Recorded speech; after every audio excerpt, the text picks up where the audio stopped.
अस्सलाम वालेकुम वरहमतुल्लाह। तो आज की वीडियो में डिस्कशन करेंगे हम लोग क्वांटम फिजिक्स पे। हमारे साथ एक नोबेल प्राइज़ विजेता एक छोटे से साइंटिस्ट है हमारे साथ में, जिनके साथ हम लोग आज क्वांटम फिजिक्स के टॉपिक्स पे डिस्कशन करेंगे। तो आइए हमारे गुरुजी, आइए जल्दी आइए और आकर के बैठिए और अपना तारुफ कराइए, थोड़ा बताइए अपने बारे में। हाय भाई, मेरा नाम फान नासुफ खान है। 6th A मैं स्टडी करता हूँ 6th A में। क्या नाम बताए? अफान अफान और आसिफ खान। अच्छा, इतना नाम तो मुझे भी नहीं पता था। चीटिंग करते हो। चलो फान आसिफ खान। हाँ। मैं पढ़ता हूँ क्लास 6th A में और मुझे स्पेस के बारे में आधे से ज्यादा नॉलेज है। चलो, आधे से ज्यादा मतलब तो आधे स्पेस के बारे में तो आधा स्पेस तुमने कैप्चर कर लिया। लगता है एक नोबेल प्राइज तुम्हारे लिए कम पड़ गया है, इसलिए दूसरा जो है ये इधर क्यों लगता है जैसे थोड़ा घूमा हुआ है, हल्का थोड़ा इसका सीधा कर दो, ठीक है ये? चलो कोई दिक्कत नहीं है, ठीक है। हाइट तो लंबी लगती है बस। चलो, तो बताया जाए क्या डिस्कशन करना चाहते हैं। क्लास आज की जो डिस्कशन शुरू की जाए ना, शुरू की जाए। आज हम लोग डिस्कस करेंगे एंटी मैटर। एंटी मैटर है भाई, माशाल्लाह। क्वांटम फिजिक्स का one of the most hot topic है ये, जिसके बारे में एटलीस्ट मतलब बड़े बड़े क्लास के बच्चे डिस्कशन नहीं करते, इवन 11th 12th के बच्चे डिस्कशन नहीं करते, हायर क्लासेस के। ये PhD लेवल की बातें होती है। खैर माशाल्लाह, अल्लाह ताला ने नवाजा है बच्चे को, मेमोरी पावर भी नवाजा है और साथ साथ सीखने की चाहत भी है। और हमें भी पसंद है इस बारे में बात करना, डिस्कशन करते रहते हैं हम क्लास में भी। लेकिन ये बात तय हुई कि हम लोग जो है एक स्पेशल क्लास रखी जाए। तो बताइए अफान साहब, कहाँ से शुरुआत की जाए? पहले हम लोग ये ऐसे घूम के बैठ दो ताकि थोड़ा सा लगे कि हम लोग डिस्कशन कर रहे हैं, ठीक है? हाँ, थोड़ा इधर सामने और आगे, चेयर आगे करो तो अब ठीक है। हाँ, अब लग रहा है कि कोई है बैठा हुआ सामने, तो लग रहा था पीछे कोई बैठा हुआ है। चलो ठीक है। कि क्या होता है एंटी मैटर? ऐसे कंपोनेंट होते हैं, अगर वो किसी भी अदर कंपोनेंट्स मतलब मैटर्स के साथ मिल जाए तो वो एकदम एक्सप्लोड होगा। जैसे हम लोग जानते थे कि 2 इज इक्वल टू 4 होता है और 4 और -2 इज इक्वल टू 4 होता है, बस उसका नेगेटिव और पॉजिटिव होता है। कहने की कोशिश कर रहे हो कि जब 2 का स्क्वायर करके तब भी 4 आएगा और -2 का स्क्वायर करके तब भी 4 ही आएगा। अच्छा, तो वही यूज करके हम लोग एंटी मैटर को समझ सकते हैं। जैसे जो नॉर्मल मैटर होता है उसमें प्रोटॉन, इलेक्ट्रॉन, न्यूट्रॉन होता है, और जो एंटी मैटर उसमें एंटी इलेक्ट्रॉन, एंटी प्रोटॉन और एंटी न्यूट्रॉन होता है। तो इसमें बहुत ज़्यादा डिफरेंस होता है। एंटी मैटर हम एनर्जी बनाने के लिए भी यूज हो सकता है, पर इसको एनर्जी के लेवल में क्यों नहीं यूज करते हैं? क्योंकि अगर ये किसी भी ऑब्जेक्ट के साथ मिल जाए तो ये 100% एनर्जी प्रोड्यूस करते हैं। न्यूक्लियर बॉम्ब जो हिरोशिमा वो सब पर गिरा था, वो बस 10% एनर्जी यूज करते हैं, और ये जो एंटी मैटर है ये पूरा 100% एनर्जी प्रोड्यूस करते हैं। मतलब कहने की कोशिश ये कर रहे हो कि अगर कोई मैटर एंटी मैटर के कांटेक्ट में आ जाए तो वो उसके अंदर का 100% एनर्जी रिलीज कर देगा, है ना? हाँ। तो ओवरऑल देखा जाए तो फिर ब्लैक होल का कंसेप्ट भी फिर एंटी मैटर से रिलेटेड होना चाहिए, क्योंकि ब्लैक होल में जितने भी मैटर्स इंड्यूस होते हैं वहाँ पे जाते हैं, या ब्लैक होल अपने तरफ अट्रैक्ट करता है जो, तो जितनी भी एनर्जी होती है उसको पूरे जितना भी मास उसको पूरा का पूरा एनर्जी में कन्वर्ट कर देता है। और इसको अगर साइंटिस्ट ये जो हमारे अंकल आइंस्टाइन के फॉर्मूले के हिसाब से E = mc² के हिसाब से समझा जाए तो वही होगा, है ना? ये कहना चाह रहे हो ना कि टोटल एनर्जी जो है यानी E इक्वल्स होगा mc² के, मतलब मास का प्रोडक्ट जब हम करेंगे, यानी टोटल मास जो ऑब्जेक्ट में है और लाइट के स्पीड का स्क्वायर कर देंगे, तो है ना, यही है ना? तो देखा जाए तो ये सिर्फ जैसे अभी तुमने कहा कि ये हिरोशिमा और नागासाकी पे जो बॉम्ब गिराया गया था, वो एक उसका सिर्फ 1/10 ऑफ द एनर्जी रिलीज कर पाया, है ना? जबकि हम उस फॉर्मूले का इस्तेमाल करके, यानी जो एटॉमिक बॉम्ब की जो बेस है, जो फॉर्मूला जिसे आइंस्टाइन ने दिया था, उसका इस्तेमाल करके हम चाहें तो ब्लैक होल आर्टिफिशियली भी क्रिएट कर सकते हैं, लेकिन उसमें 100% एनर्जी रिलीज करनी पड़ेगी। हाँ, और ये जो एनर्जी होगा उसको इतना प्रोड्यूस करना होगा कि मतलब न्यूयॉर्क जितने बड़े शहर का इलेक्ट्रिसिटी यूज करना होगा। अच्छा, हाँ, और उसके लिए ना वैसे कि कुछ ऐसे यूरोप, जर्मनी, इटाली में ऐसे पहले ही से कॉपरेशन हुए जिसमें बहुत ज्यादा इलेक्ट्रिसिटी बनता है और वो लोग रियल में एंटी मैटर बनाते हैं और उसको, और जैसे हम लोग एग्जांपल ले लें यूरोप का, एशिया से मिला है पर उसका अलग माउंटेन से वो एक बॉर्डर है, उसकी तो मिडिल में कैरी करके एक इंस्टीट्यूशन है जो एंटी मैटर को बनाता है। उसमें एक LHC तलाज, उसका फुल नेम तो नहीं याद है पर उसका शॉर्ट नेम है LHC। ये एंटी मैटर को बनाने में बहुत बड़ा हेल्प करता है और इसको स्टेबल करने के लिए बस 17 मिनट्स अच्छा रख सकता है। इसका मोस्ट हाईएस्ट एंटी मैटर को रखने के लिए 70 मिनट तक हुआ था अच्छा और नॉर्मल जो होता है उसको बस 1 मिनट के लिए रख सकते हैं। अच्छा और अगर ये एंटी मैटर किसी भी मैटर नॉर्मल मैटर में आ गया तो ये न्यूयॉर्क, मतलब बस उसका 1 ग्राम आ गया किसी भी मैटर में, तो ये न्यूयॉर्क जितना बड़े शहर को आराम से खत्म कर सकता है और उसके बाउंड्री के आगे तक रेडिएशन फैला सकता है। अच्छा 1 ग्राम, मतलब 1 ग्राम अगर हम मान के चले इतनी सी छोटी सी होगी, और इसके रिलेटिव में अगर देखा जाए जितना जो इसका जो साइज होगा उसके हिसाब से एक न्यूयॉर्क शहर हम कह सकते हैं कि जैसे किसी गैलेक्सी का एक सेंटर है ना, किसी गैलेक्सी का एक सेंटर हो गया। तो फिर इससे फिर बन जाएगा, फिर वो वाला कंसेप्ट बन जाएगा कि अगर एक इतना छोटा सा मैटर, मतलब एंटी मैटर, इतने बड़े से इलाके के मैटर को अपने अंदर कंज्यूम कर सकता है, तो कहीं ना कहीं ये पता चलता है कि जो ब्लैक होल जब बनता होगा तो कहीं ना कहीं शुरुआत उसकी ऐसे ही होती होगी। वही exactly, है ये अगर कुछ लोग मानते हैं कि गैलेक्सी के बीच में ब्लैक होल होता है और ये नासा ने रियल भी कर दिया अपना वॉल्वेट 1 के स्पेस शटल से। अच्छा और जो बीच में है अब वो ब्लैक होल क्यों है, क्योंकि वो ग्रेविटी बनाता है और ग्रेविटी से हम लोग की सारी स्पेस चलती है A to Z। तो वही कॉन्सेप्ट लेके उसको साइंटिस्ट बोलते हैं कि ब्लैक होल जो गैलेक्सी के बीच में यही एक ब्लैक मैटर एंटी मैटर से बना है। तो अभी तुमने कहा किसी स्पेस शटल का नाम लिया, नाम क्या था उसका? Valvate 1। Valvate 1 satellite, sorry satellite है। अच्छा स्पेस शटल तो नहीं बोलेंगे, स्पेस शटल तो हो गया जो इंसानों को या चीज़ों को कैरी करते हैं, तो क्या बोला तुमने? सैटेलाइट बोला है वॉल्वेट 1। खैर तो क्या है वॉल्वेट 1 पूरा, कुछ और इसके बारे में बता सकते हो? वॉल्वेट 1 नासा का एक बहुत बड़ा प्रोजेक्ट है। ये प्रोजेक्ट जब लॉन्च हुआ था इसके साथ एक और सैटेलाइट गया था वॉल्वेट 2। वॉल्वेट 2 जुपिटर और सैटर्न का अच्छे से जानकारी किया और जब सैटर्न का जानकारी वो कर लिया तो वो जुपिटर पर ज्यादा ध्यान रखने लगा।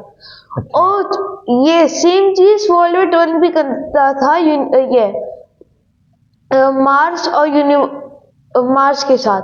अच्छा वो मार्स को थोड़ा सा एग्जाम करता था, उसके बाद जुपिटर को थोड़ा सा जानता था।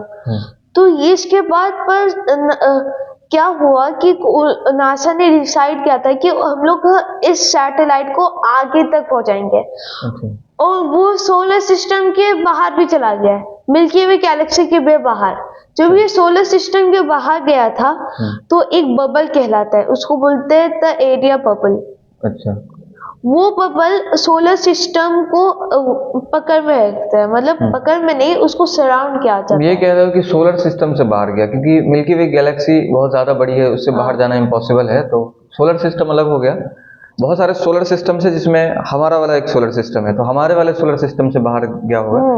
क्योंकि अगर लाइट के स्पीड से भी अगर ट्रैवल की जाए तो उस गैलेक्सी से निकलने में बहुत ज़्यादा लंबा टाइम लगेगा। हाँ, क्योंकि ये ना कुछ साल बहुत साल पहले ये लॉन्च हुआ था और तब जाके 2020 को ये पहुंचा था और उसका फर्स्ट इमेज जो वो था गॉड ऑफ आई।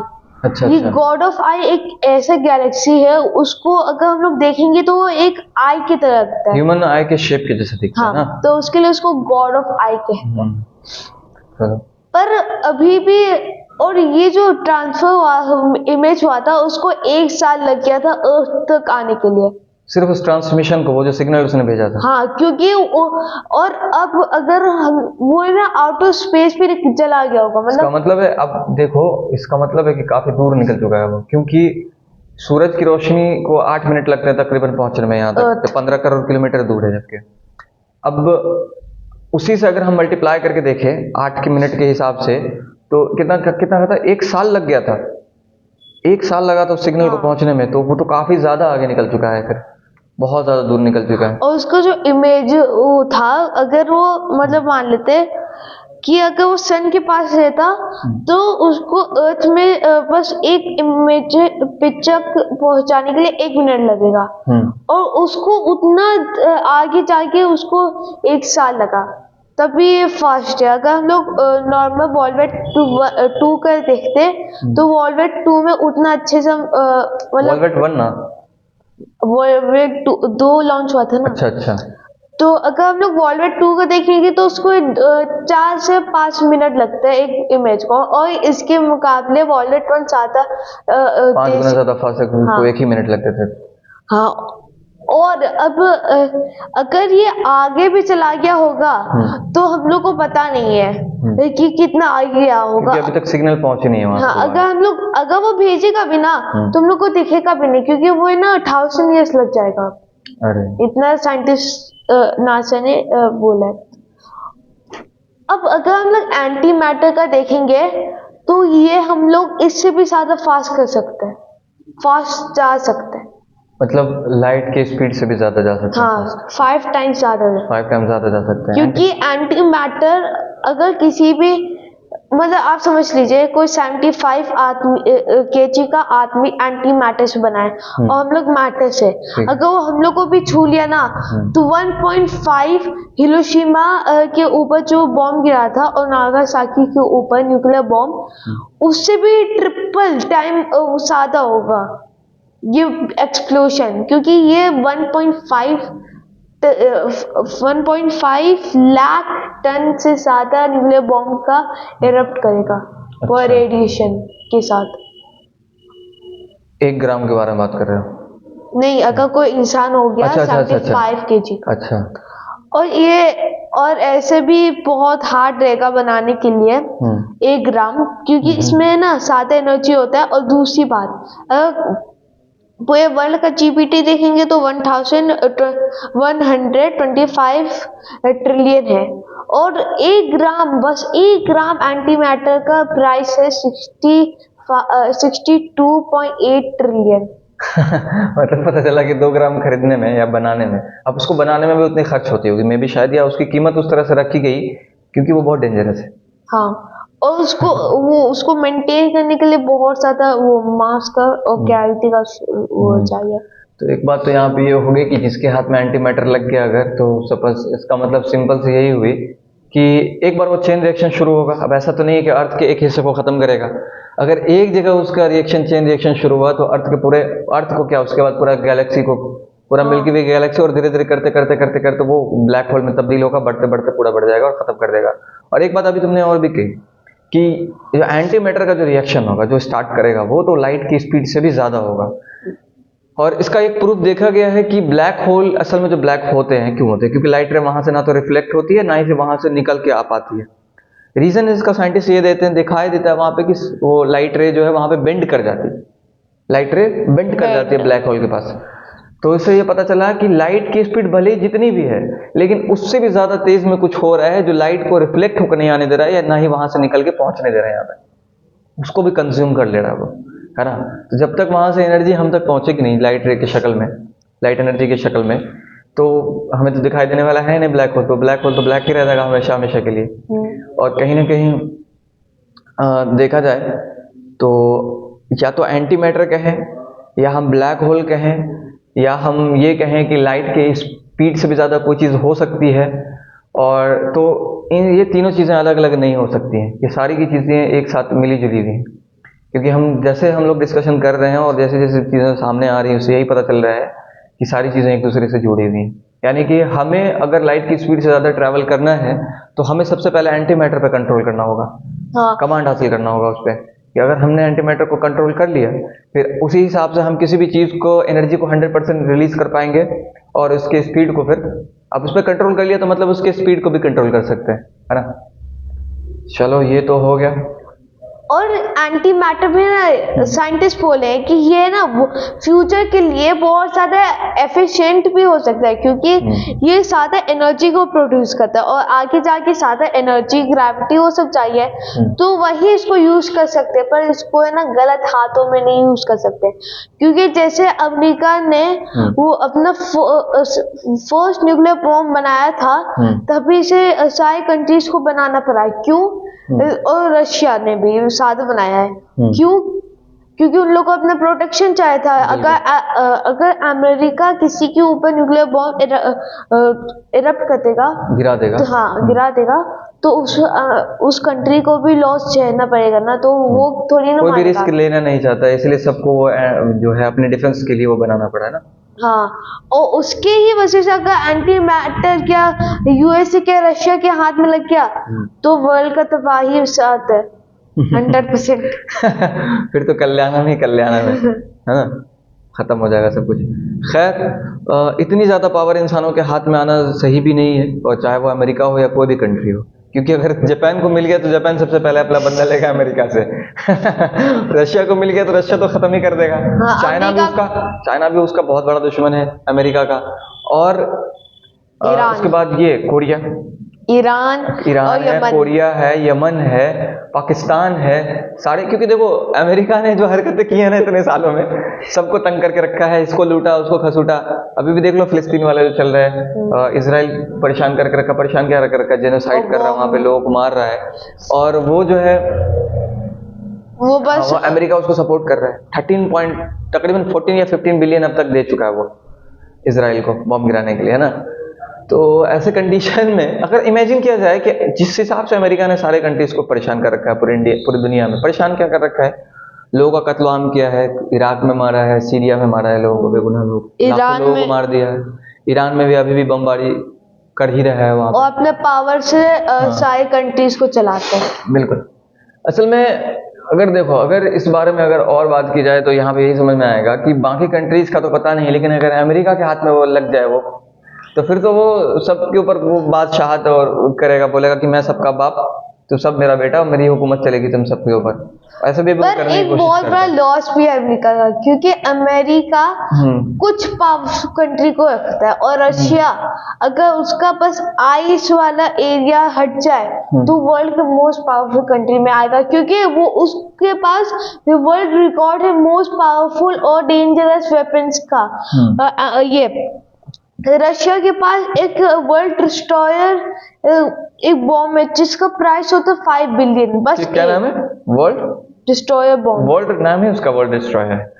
मतलब इसे सुन के ही समझ में आ रहा है कि दुनिया में किसी भी हिस्से में वो बॉम्ब गिरा सकता है ना, इसका मतलब तो यही होगा। और मुझे लगता है कि उसकी पावर इतनी ज्यादा हुई, एक साथ 2-3 कंट्री को तो साथ में लेके चली ही जाएगी पक्का। हाँ चलो, और साथ में अगर रशिया है ना, ऐसे पावर में भी नहीं आ सकता, क्योंकि जो यूएन है, रशिया का जो बाउंड्री है ना, वहाँ सारे यूएन की कंट्री है, सारे। यूनाइटेड नेशन के सारे कंट्रीज उससे अटैच है, मतलब कहीं ना कहीं बॉर्डर से कनेक्टेड है। अगर मान लीजिए रशिया इतना बड़ा है, तो उसकी यहाँ और यहाँ यूएन के कंट्रीज हैं जो यूएन को सपोर्ट करते हैं। अच्छा। तो उसके लिए अगर रशिया किसी भी कंट्री के ऊपर अटैक करेगा, तो पहले वो यूएन के कंट्रीज उसके ऊपर अटैक करेंगे। जैसे अभी ये हुआ ये यूक्रेन के ऊपर, जैसे रशिया ने हमला किया, ठीक है, चाहे रीजन जो भी रहा, लेकिन उसके अटैक करने की वजह से उसके पूरी दुनिया में यूनाइटेड नेशन के जितने भी कंट्रीज थे उसके अगेंस्ट आ गए, है ना, और वो वॉर को, वो जो भी कुछ था उससे रोकना पड़ा रशिया को।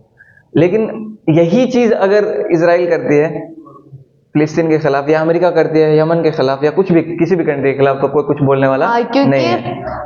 अमेरिका के पास वर्ल्ड का मतलब सेकेंड में आता है सादा न्यूक्लियर बॉम्ब्स रहने के लिए। ये मुझे आज तक समझ में नहीं आया। ये अमेरिका बोलता है कि हम लोग को न्यूक्लियर बॉम्ब नहीं रखना चाहिए, ये नहीं रखना चाहिए, और खुद अपना क्या हुआ है, सबसे पहले उसी ने बनाया, और सबसे पहले उसी ने गिराया भी है, और 2 बॉम्ब गिरे हैं, दोनों ही अमेरिका ने ही गिराए हैं। बाकी किसी कंट्री ने किसी के ऊपर अब तक नहीं गिराया है। हाँ, रशिया धमकी तो दी बस है, बनाया हुआ है। धमकी दी है, वो भी किसने दी है? वो किम जोंग उन जो था, नॉर्थ कोरिया का ना, साउथ कोरिया जो भी है, अभी भी है हाँ अभी भी है। कहाँ का है? नॉर्थ कोरिया की साउथ कोरिया का? वो नॉर्थ कोरिया का है। तो उसने धमकी दिया था अमेरिका को डायरेक्टली, गिराया नहीं था। ठीक है, देखो गिराना तो नहीं चाहिए, लेकिन अमेरिका ने जिस तरह से हरकतें की है सबके तो वो डिजर्व करता है, एटलीस्ट धमकी खाने की तो डिजर्व करता ही है ना। रशिया जानबूझ के बनाया था, क्योंकि अगर अमेरिका उसकी वो दोनों बहुत ज्यादा बिगेस्ट एनिमी है। अगर वो गिराएगा, अमेरिका गिराएगा, तो अगर रशिया ने नहीं बनाया होता ना अब तक, तो अमेरिका अब तक गिरा चुका होता। हाँ, और चाइना पर भी वो गिरा ही चुका होता। और जिस हिसाब से नॉर्थ कोरिया भी पावरफुल कंट्री बनती जा रही है, बन गई है, मतलब बनती जा रही है, क्या बन गई है।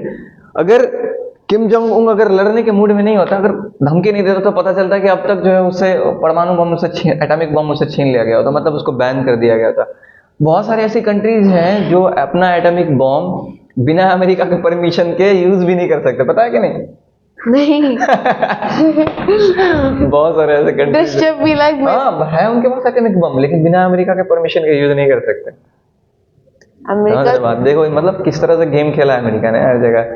ठीक है, पर रशिया के ऊपर नहीं कर सकता। रशिया के ऊपर नहीं कर सकता। रशिया हुआ, चाइना हुआ, नॉर्थ कोरिया हुआ, उसको कंट्रोल नहीं कर सकता। नॉर्थ कोरिया है ना, नॉर्थ कोरिया से सबको ही डरता है, क्योंकि नॉर्थ कोरिया ही था जो पाकिस्तान और इंडिया को न्यूक्लियर बॉम्ब का सैंपल किया था, केस बना अच्छा। अभी भी ये बात आ रही है कि निकल करके कहीं कहीं से कि नॉर्थ कोरिया ने जो हमास का जो लीडर, हमास जो है जानते हो ना, जो वहाँ का जो डिफेंस टीम जो है वहाँ की फिलिस्तीन की, और खास करके अभी गजा में जो है, तो उनको भी कहीं ना कहीं उन्होंने कुछ कुछ सप्लाई किया नॉर्थ कोरिया वाला ने। इवन इतना ज्यादा वो गुस्सैल आदमी है, उसके बावजूद उसने कहा कि अमेरिका जो कर रहा है वो बहुत गलत कर रहा है। और पता चला कि उसकी जो है कुछ जो रॉकेट्स थे ना, रॉकेट लॉन्च छोटे मोटे वाले जो कंधे पर रख के लॉन्च कर जा सकते हैं, वो भी मिले हैं, जो हमास ने यूज किया। पता चला कि वो नॉर्थ कोरिया की तरफ से दिया गया। खैर वो बात की बात है, क्या इसके वजह? हाँ, नॉर्थ कोरिया वैसे कि ऐसे भी अच्छा नहीं है, क्योंकि वो रिलीजियंस को अपनी कंट्री से निकाला हुआ है। ठीक है, मतलब कोई भी रिलीजन वहाँ फॉलो नहीं है। हाँ, अगर कोई भी फॉलो करेगा मार देंगे। एथीस्ट से बेसिकली। मुझे तो लगता था कि वो लोग बौद्धिज्म को मानते हैं, बौद्ध, गौतम बुद्ध को। किसी को नहीं मानते हैं, अपने ही वो चाइना में है कि चाइना और जापान में बुद्धिज्म को मानते हैं ज्यादा, और बाकी दूसरे रिलीजन वालों को थोड़ा सा सप्रेस करके रखते हैं, है ना? चाइना में ज्यादा होते हैं। चाइना में ज्यादा होते हैं। नॉर्थ कोरिया में तो पूरी ही तरह से साफ कर दिया, है ना? चलो और कुछ बताया जाए। ऐसे अगर हम कितने लोग मिनट हो गए हमारे पास? 24 मिनट हो चुके। चलो हम इसे 2 पार्ट में भी अपलोड कर सकते हैं ना। और साथ में अभी अपने टॉपिक पर आगे बोलते हैं, एंटी मैटर। जो अगर लोग बोलते हैं कि हम लोग एंटी वर्म होल भी है, वर्म होल भी है, उसका भी हम लोग तो यूज कर सकते हैं। वो वर्म होल क्या है? एंटी मैटर का एक पार्ट है। क्यों? क्योंकि व्हाइट होल जो जानते रहेंगे उनको ये पता रहेगा, व्हाइट होल चीजों को निकालता है और ब्लैक होल खींचता है, कंज्यूम करता है। तो कहने का मतलब ये हुआ कि एक तरह से ये दोनों वर्म होल हैं, कि एक चीज जो है किसी टाइम स्पेस से या किसी दूसरे यूनिवर्स से कह सकते हैं ट्रैवल करके आ रही है व्हाइट होल के थ्रू, और ब्लैक होल उसको कंज्यूम कर रहा है, वो भी किसी दूसरे टाइम स्पेस में उसको भेज रहा है। नहीं, तो व्हाइट होल निकाल दे रहा है। व्हाइट होल जब निकाल रहा है तो व्हाइट होल कहीं ना कहीं कनेक्टेड होगा ना। हाँ, तो ब्लैक होल से वही साइंटिस्ट बोल रहे हैं कि अगर यहाँ ब्लैक होल हुआ और यहाँ व्हाइट होल हुआ, तो उसका जो बीच का पार्ट होगा उसी को वर्म होल कहते हैं। एक तरह से वो हो गया, वो एक तरह का रास्ता हो गया। हाँ, है ना? पर उसको हम लोग यूज नहीं कर सकते, क्योंकि ब्लैक होल क्या होता है? एक एंटी मैटर का ही फॉर्म होता है, जो भी चीज उससे लगेगा वो डिस्ट्रॉय होगा। हाँ, तो हम लोग को ऐसा सूट बनाना होगा जिसमें हम लोग अपना ह्यूमंस का मैटर वाला सामान रखेंगे और उसको लॉन्च करेंगे, और हम लोग के पास अपने सूट में एक थोड़ा सा छोटा सा स्पेस होगा, जिसको हम लोग एक वो जो एनर्जी प्रोड्यूस होगा उसको हम लोग ले सकते हैं, और हम लोग एक इलेक्ट्रिक शील्ड बना सकते हैं अपने सामने। मैग्नेटिक फील्ड, नहीं, मैग्नेटिक फील्ड, जिससे एंटी मैटर लगेगा ही नहीं। अच्छा, ऐसा कर सकते हैं? ऐसा नहीं कर सकते, क्योंकि इसके लिए बहुत देखो एक बात और भी है, क्योंकि इसकी पॉसिबिलिटीज मुझे नहीं लगती है। रीजन ये है, सबसे पहले तो ये होगा कि देखो लाइट को भी जब वो मोड़ दे रहा है, बेंड कर दे रहा है, और लाइट को भी डिस्ट्रॉय कर दे रहा है, तो ऐसे कंडीशन में ये पता चलता है कि चूंकि लाइट में भी मैग्नेटिक फील्ड होती है ना, लाइट में इलेक्ट्रिक फील्ड और मैग्नेटिक फील्ड दोनों होती हैं, इसलिए इसको इलेक्ट्रोमैग्नेटिक वेव भी कह सकते हैं। मैक्सवेल की थ्योरी है उसमें, उसने बताया था। ठीक है, तो वहां से एक बात और पता चलती है कि देखो यहाँ पे बात आई ब्लैक होल की और व्हाइट होल की। तो व्हाइट क्यों कहेंगे, इसका सोचने वाले आप तक तो देखा तो नहीं गया है, लेकिन व्हाइट होल इसलिए कहेंगे क्योंकि वो व्हाइट व्हाइट दिखती होगी। और व्हाइट क्यों दिखी? व्हाइट है क्योंकि वो लाइट को निकालता एग्जैक्टली है। वो इधर से एनर्जी ले रही है, इवन लाइट रे को भी ले रही है, उधर से टकरा के तो वापस कुछ आ नहीं रहा, रिफ्लेक्ट करके ना लाइट रे इमर्ज कर रही है, तो उस डायरेक्शन में चली जा रही है, और जिधर से निकल रही है उधर वो चमकता हुआ दिख रहा है, वहां पे एनर्जी ही एनर्जी रिलीज हो रही है। अब वो किस फॉर्म में है, सिर्फ फोटोन के फॉर्म में है या फोटोन से भी छोटा कोई पार्टिकल होता है उस फॉर्म में? क्योंकि अगर फोटोन के पार्टिकल के साइज में होता तो वो लाइट रे के फॉर्म में दिखा, लाइट रे को मोड़ नहीं पाता, लाइट रे के ऊपर उसका कोई इफेक्ट नहीं पड़ता। लाइट रे बिल्कुल वार्म होल से, यानी कि ब्लैक होल से होते हुए व्हाइट होल से निकल जाता, कोई इफेक्ट नहीं पड़ता, लाइट बेंड नहीं होती वहां पे। लेकिन देखा जा रहा है कि लाइट भी बेंड हो रही है। इसका मतलब है कि वो जो चीज इमर्ज हो रही है व्हाइट होल के पास, वो क्या होगी, लाइट के पार्टिकल से भी छोटी होगी, यानी फोटोन से भी छोटी होनी चाहिए, है ना। क्वांटा जिसको कहते हैं, क्वांटम थ्योरी जो है, जो क्वांटा है उससे भी छोटी होगी। इसका मतलब ये पता चलता है कि हम शायद कभी इस बात पे कभी नहीं पहुंच पाएंगे कि एग्जैक्टली सबसे छोटा पार्टिकल क्या है। वैसे मैंने इस चीज़ के ऊपर काफ़ी रिसर्च करने की कोशिश की, कुछ प्रैक्टिकल एक्सपेरिमेंट करने की कोशिश किए थे, तो और मैंने सोचा था कि हालांकि बोलते भी हैं, ये वर्ड का पहले से इस्तेमाल भी होता है, गॉड पार्टिकल का ये वर्ड इस्तेमाल करते हैं, लेकिन मैंने सोचा था कि गॉड पार्टिकल आखिर हम डिफाइन करना चाहें तो किसे डिफाइन करेंगे। तो गॉड पार्टिकल मुझे ये समझ में आया कि अगर हम चीज़ों को टुकड़े करते ही चले जाएं, लास्ट में जो सबसे आखिरी वाली पार्टिकल मिलेगी, जिससे छोटा और कुछ नहीं हो सकता है, उसी से मिलके हर एक चीज़ बनी है, यानी उसी से मिलके इलेक्ट्रॉन, उसी से मिलके प्रोटॉन, उसी से मिलके बोसॉन, उसी से मिलके क्वांटा, जितनी भी चीज़ें बनी हो सब उसी से बनी हुई हैं। तो कहने का मतलब ये हुआ कि गॉड पार्टिकल से इसलिए कहेंगे कि उसी से सारी चीज़ें खुदा ने, अगर देखो हर चीज़ खुदा को बनाने की किसी चीज़ की ज़रूरत नहीं है, खुदा का जो कंसेप्ट है वो उसको किसी चीज़ की ज़रूरत नहीं है। लेकिन हम देखते हैं ना, मैटर है ना, तो जिस मैटर से सारी चीज़ें बनी, जिस मैटर से, जिस चीज़ की से हर चीज़ की शुरुआत कर दी गई, एक बहाना, एक रीजन, तो उसी को हम लोग गॉड पार्टिकल कह सकते हैं। खैर ये बहुत एक अलग टॉपिक हो जाएगा गॉड पार्टिकल के बारे में, इसके बारे में डिस्कशन ना करना बेहतर है, इसके बारे में बहुत कम इन्फॉर्मेशन है। और तो और कुछ एंटी मैटर के बारे में आपको बताना है या यहाँ पर ख़त्म किया जाए? यहाँ ख़त्म कर दिया जाए। और 29 मिनट्स हो चुके हैं, चलिए तो हम इसे 15 मिनट्स के आसपास ऑलमोस्ट इसके डिवाइड कर सकते हैं। बाकी क्या कहना चाहेंगे इस पॉडकास्ट, तो नहीं कहेंगे इसे, या डिस्कशन कहेंगे, पॉडकास्ट क्लास कहेंगे, डिस्कशन क्लास कहेंगे, एक्स्ट्रा इन्फॉर्मेशन क्लास कह सकते हैं है ना। तो ऐसे और भी वीडियोस आनी चाहिए, हाँ। आगे जाकर के आएंगे। और एक और पार्ट हम लोग बनाएंगे जिसमें हम लोग बताएंगे कि what if there was one black hole, नहीं, what if the our space is matter and there is one more space which is made of antimatter. अच्छा, क्या होगा उस वक्त? अच्छा, हाँ, ठीक है, सेकंड पार्ट में। तो फिलहाल जो है, अगर हम लोग जब सेकंड पार्ट में आएंगे, हालांकि ये वाले वीडियो का 1 और सेकंड 2 पार्ट लाएंगे हम लोग, और जो 3rd और 4th पार्ट कर देंगे उस वाले वीडियो का, है ना। तो ज़्यादा बड़ी वीडियो ना, आराम से फ्री होकर के लोग देख सकते हैं, टाइम इंटरवल भी मिल जाएगा। अच्छा ये बताइए फिर, अगर लोगों को अगर आगे ऐसी वीडियोस देखनी है हमारी, और ऐसे डिस्कशन देखने हैं क्वांटम फिजिक्स के रिलेटेड या एंटी मैटर से रिलेटेड, चाहे बाकी जो बॉम्ब्स वगैरह से रिलेटेड जो हम लोग डिस्कशन कर रहे थे, तो क्या करना होगा फिर आगे? जिनको देखना है वो वीडियो, वो बताइए। 10,000 सब्सक्राइब का एम, जो भी जब आएगा लक की दबाना है, बनाएंगे वीडियो। चलिए ठीक है, तो बंद करते हैं यहाँ पे, इस पॉडकास्ट को ख़त्म करते हैं। मिलते हैं इंशाल्लाह अगले वीडियो में, अगले नेक्स्ट पार्ट में। तब तक वीडियो को एंजॉय कीजिए, इंशाल्लाह हम लोग मुलाकात करते हैं फिर। क्या कहते हैं? अस्सलाम वालेकुम व रहमतुल्लाहि व बरकातुहू। चलिए बंद किया जाए।